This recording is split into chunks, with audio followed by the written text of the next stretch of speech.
ಭಾರತದ ಮೇಲೆ ಪಾಕಿಸ್ತಾನದ ದಾಳಿ ಹಿನ್ನೆಲೆ ಸಂಸದ ಯದುವೀರ್ ಮಹತ್ವದ ಹೇಳಿಕೆಯನ್ನ ಕೊಟ್ಟಿದ್ದಾರೆ. ಭಾರತದ ಭವಿಷ್ಯದ ಬಗ್ಗೆ ಪ್ರಧಾನಿ ಹೇಳಿಕೆಯನ್ನ ನೀಡಿದ್ದಾರೆ. ಪಾಕಿಸ್ತಾನ ಯಾವುದೇ ರೀತಿ ಭಯೋತ್ಪಾದನೆಯ ಉದ್ವಿಗ್ನತೆಯನ್ನ ಹೆಚ್ಚಿಸಲು ಪ್ರಯತ್ನಿಸಿದರೆ ನಾವು ಸೂಕ್ತ ಪ್ರತಿಕ್ರಿಯೆಯನ್ನ ನೀಡುತ್ತೇವೆ. ಪಾಕಿಸ್ತಾನ ಭಯೋತ್ಪಾದನೆಗೆ ಮತ್ತು ದುಷ್ಟ ಶಕ್ತಿಗಳ ಮನೆಯಾಗಿದೆ ಎಂದು ಕೇಂದ್ರ ಸರ್ಕಾರ ಇದಕ್ಕೆಲ್ಲ ಸೂಕ್ತ ಪ್ರತಿಕ್ರಿಯೆ ನೀಡುತ್ತದೆ ಎಂದು ತಿಳಿಸಿದ್ದಾರೆ.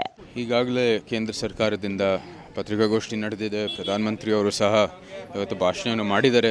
ನಡೆದಿರ್ತಕ್ಕಂಥ ಘಟನೆ ಮತ್ತು ಭಾರತ ತಮ್ಮ ಭವಿಷ್ಯದಲ್ಲಿ ಯಾವ ರೀತಿ ತಮ್ಮ ನಿಲುವು ಇರುತ್ತೆ ಅನ್ನೂ ಸಹ ಅವರು ಭಾಳ ಸ್ಪಷ್ಟವಾಗಿ ಹೇಳಿದ್ದಾರೆ. ನಾವು ಅದೇ ಅಂತೆ ಮುಂದುವರಿತೀವಿ.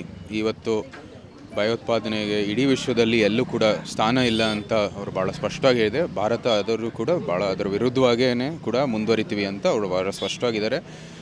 ಪಾಕಿಸ್ತಾನ್ ಯಾವುದೇ ರೀತಿಯನ್ನು ಉದ್ವಿಗ್ನತೆಯನ್ನು ಹೆಚ್ಚಿಸಲಿಕ್ಕೆ ಅವರು ಪ್ರಯತ್ನ ಮಾಡಿದ್ರೆ ನಾವು ಸೂಕ್ತವಾದ ಪ್ರತಿಕ್ರಿಯೆಯನ್ನು ಕೊಡ್ತೀವಿ. ದುಷ್ಟಶಕ್ತಿ ಮೇಲೆ ನಿರಂತರವಾದ ಒಂದು ಯುದ್ಧವನ್ನು ನಡೆಯುತ್ತೆ.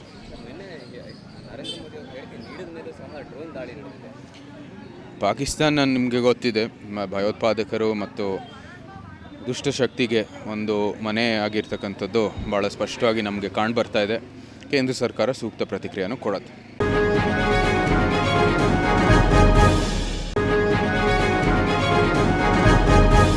ಕೆಆರ್ ಕ್ಷೇತ್ರದ ನಿವಾಸಿಗಳಿಗೆ ಶಾಸಕ ಶ್ರೀವತ್ಸರವರು ಸಿಹಿ ಸುದ್ದಿಯನ್ನ ನೀಡಿದ್ದಾರೆ. ಜೆಪಿ ನಗರದಲ್ಲಿ ಕಸ ಮುಕ್ತ ಮಾಡುವ ಕಾರ್ಯವನ್ನ ನಡೆಸಲಾಗುತ್ತಿದ್ದು 2 ಲಕ್ಷ ಟನ್ ಕಸವನ್ನ ತೆಗೆದು ವಿಂಗಡಣೆಯನ್ನ ಮಾಡಲಾಗಿದೆ. ಸೂರಿಲ್ಲದವರಿಗೆ ಸೂರು ನೀಡುವ ಕಾರ್ಯ ವಿಚಾರವಾಗಿ 940 ಮನೆಗಳಿಗೆ 75,000 ಕಟ್ಟಿದವರಿಗೆ ಸಿಹಿ ಸುದ್ದಿಯನ್ನ ನೀಡಿದ್ದು ಈಗಾಗಲೇ 1 ಮಹಡಿ ಕಟ್ಟಿದ್ದೇವೆ. 2029 ಡಿಸೆಂಬರ್ ಒಳಗೆ ಸಂಪೂರ್ಣಗೊಳ್ಳುತ್ತದೆ ಎಂದು ಶಾಸಕ ಶ್ರೀವತ್ಸರವರು ತಿಳಿಸಿದ್ದಾರೆ. ಇನ್ನು ಉಗ್ರರ ದಾಳಿ ವಿಚಾರ ಪಾಕಿಸ್ತಾನ ಅಲ್ಲ, ಪಾಪಿಸ್ತಾನ. ಅದು ಉಗ್ರವಾದಕ್ಕೆ ಬೆಂಬಲವನ್ನ ನೀಡುತ್ತಿದ್ದಾರೆ. ಅವರಿಗೆ ಏರ್ ಬೇಸ್ ಇಲ್ಲ, ಅದನ್ನ ನಿರ್ಮಾಣ ಮಾಡಕ್ಕೆ 10 ವರ್ಷ ಬೇಕು. ದಾಳಿ ಭಾರತ ಸರ್ಕಾರ ಉತ್ತಮವಾದ ಪ್ರತಿಕ್ರಿಯೆಯನ್ನ ನೀಡಿದೆ ಎಂದು ಸಹ ಮಾಹಿತಿಯನ್ನ ನೀಡಿದ್ದಾರೆ.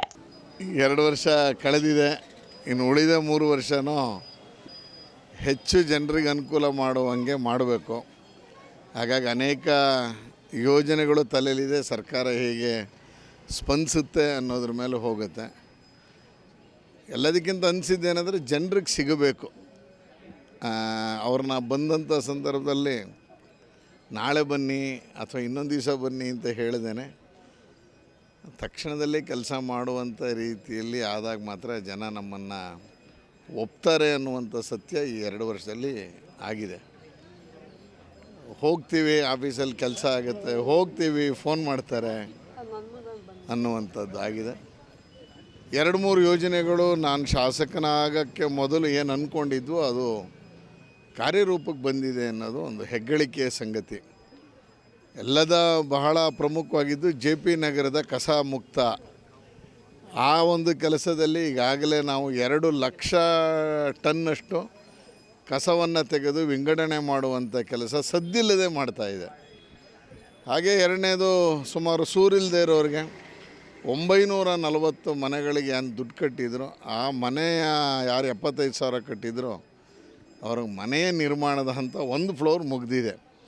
2020 ಡಿಸೆಂಬರ್ ಒಳಗೆ ನಾವು 9 ಫ್ಲೋರನ್ನು ಕಂಪ್ಲೀಟ್ ಮಾಡುವಂಥದ್ದಾಗುತ್ತೆ. ಯಾಕಂದರೆ ಇದು 1 ಫ್ಲೋರ್ 15 ದಿವಸಕ್ಕೆ ಮುಗಿಸ್ಬೋದು. ಇದು ಹೊಸ ಟೆಕ್ನಾಲಜಿಯಲ್ಲಿ ಮಾಡ್ತಾ ಇರುವಂಥದ್ದು ಲಲಿತಾದ್ರಿಪುರದಲ್ಲಿ.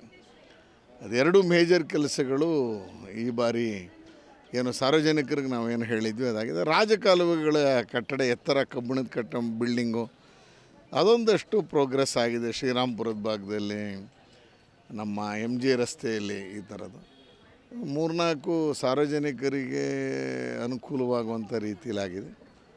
ಹಾಗಾಗಿ 2 ವರ್ಷ ನನಗನ್ಸುತ್ತೆ ನನ್ನ ದೃಷ್ಟಿಯಲ್ಲಿ ಭಾಳ ಸಾರ್ಥಕ ಮಾಡಿಬಿಟ್ಟಿದ್ದೀನಿ ಅಂತಲ್ಲ, ಆದರೆ ಸಾರ್ಥಕತೆ ಮಾಡೋದಕ್ಕೆ ಇನ್ನೂ ಇದೆ. ಜನ ಒಪ್ಪಬೇಕು. ನನಗೆ 2 ವರ್ಷ ಆಗಿರೋದು ಇಂಪಾರ್ಟೆಂಟ್ ಅಲ್ಲ. ಜನ ಇವನು ಪರವಾಗಿಲ್ಲ ಅಂತ ನನ್ನನ್ನು ಆಯ್ಕೆ ಮಾಡಿದ ಮತದಾರರು ನನ್ನ ಬಗ್ಗೆ ಹೆಮ್ಮೆ ಪಡಬೇಕು. ಮತ್ತು ನಮ್ಮ ಕಾರ್ಯಕರ್ತರು ತಲೆ ತಗ್ಸೋಂಗೆ ಆಗಬಾರ್ದು.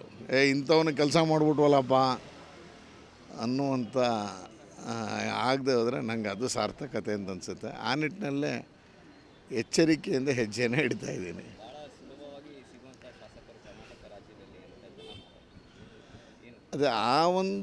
ಅದೇ ಆ ಕ್ರೆಡಿಟ್ಟು ಎಲ್ಲ ನಿಮಗೆ ಸೇರಬೇಕು. ಯಾಕೆಂದರೆ ಮಾಧ್ಯಮದವ್ರ ಹತ್ರ ಅವ್ರು ಹಂಚ್ಕೊಂಡಿರ್ತಾರೆ. ಆ ಹಿನ್ನೆಲೆಯಲ್ಲಿ ಮತದಾರರಿಗೆ ಮತ್ತು ಕಾರ್ಯಕರ್ತರಿಗೆ ತಲೆ ತಗ್ಸೋ ರೀತಿಯಲ್ಲಿ ಕೆಲಸ ಮಾಡದೇ ಇದ್ದರೆ ಏನು ಜನ ತುಂಬ ಏನು ಅಭಿವೃದ್ಧಿ ಕೇಳಲ್ಲ, ಅವ್ರ ಮನೆ ಮುಂದೆ ಬಂಗಾರದ ರಸ್ತೆ ಕೇಳಲ್ಲ, ಅವ್ರು ಓಟ್ ಹಾಕ್ದವನು ಸರಿಗಿದಾನ ಅನ್ನೋದಷ್ಟನ್ನು ಗಮನಿಸ್ತಾರೆ. ಆ ಎಚ್ಚರಿಕೆಯಿಂದ ಕೆಲಸ ಮಾಡಬೇಕು ಅಂತ ಅನಿಸುತ್ತೆ. ಅಷ್ಟಕ್ಕೆ ಮೈಯೆಲ್ಲ ಕಣ್ಣಾಗಿ ಕೆಲಸವನ್ನು ಮಾಡ್ತಾಯಿದ್ದೀನಿ.